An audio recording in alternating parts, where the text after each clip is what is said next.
কিছু গরু ও পায়রার মধ্যে পায়ের সংখ্যা মাথার সংখ্যার দ্বিগুণের থেকে 12টি বেশি। তাহলে গরুর সংখ্যা কত? আমাদের সব সময় আমরা কি জানি, গরুর 4টে পা হয়, পায়রার 2টো পা হয়। যদি আমি ধরে নিই সবকটা পায়রা আছে, তাহলে পায়রার যতগুলো মাথা হবে, তার দ্বিগুণ আমার পা হবে। তাহলে যদি এখানে 12টা বেশির কথা না বলতো, মাথার সংখ্যার দ্বিগুণ যদি পায়ের সংখ্যা হতো, তাহলে সবকটা আমার পায়রা আছে আমরা এটা বলতে পারতাম।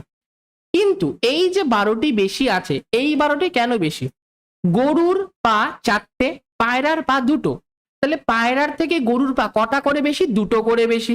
তাহলে 12টা যদি বেশি হয়, তাহলে এরকম কটা গরু থাকবে? এক একটা গরুর জন্য 2টো করে পা বেশি আছে। তাহলে 12টা বেশি হবে নিশ্চয়ই 6টা গরুর জন্য।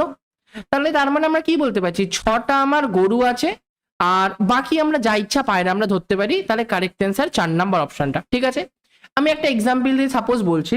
ধরে নাও 6টা গরু আছে, 10টা পায়রা আছে, তাহলে মাথার সংখ্যা 16 হওয়ার কথা। গরুর 4টে পা, তাহলে 4 6 24টা পা। পায়রার 2টো পা, 10 দুগুণি 20টা পা। তাহলে এখানে 24 আর 20 আমার কত হয়ে গেল? 44টা হয়ে গেল। ওকে, 16কে 2 দিয়ে যদি গুণ করি, মাথার সংখ্যার দ্বিগুণ, 16 দুগুণি 32। 32-এর থেকে দেখো 12টা, 44টা আমার পা আছে। 32-এর থেকে 12টা পা বেশি আছে, যেটা আমার 44 অ্যান্সার, মানে গরুর সংখ্যা হয়ে গেল 6টা। পায়রার সংখ্যা যাই হয়ে যাক না কেন, গরুর সংখ্যা আমার 6টাই হবে।